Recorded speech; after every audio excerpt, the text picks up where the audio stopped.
Fietsers op Schiermonnikoog doch zonder dat ze het weten mij on een experiment. Op 2 plakken in het 40 kilometer lange fietspadennetwerk worden alternatieven uittesten voor de skulpenpaden. En daar is een reden voor. Die kleinskulpen die komen uit de Waadzee. En wij zeggen eigenlijk van dat kunnen we net meiden als natuurorganisatie. Het is een delfstof, het wordt als delfstof gebruikt. Wij zorgen dat er beroering in de groen ontstaat.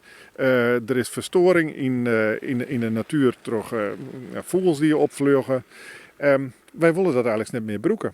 Wij willen andere manieren van skulpen ziekje. En er wordt je vooral zijn van, ja, we willen dat knisperende geluidje horen. We willen skulpen horen.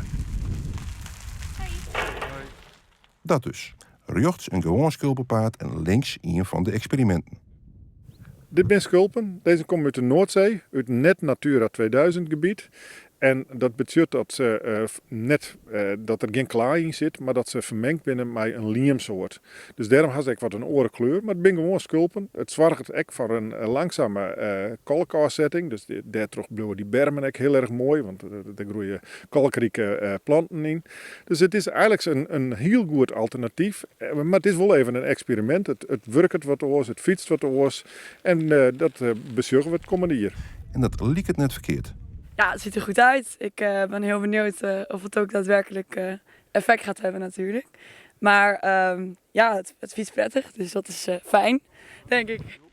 Maar op orenplakken hebben we ook nog een orenvorm van verharding. Dat is een halfverharding. Wat je wil vaker zeggen op Jeu de Boelbaan bijvoorbeeld. Daar heb je ook zo'n huddellaag.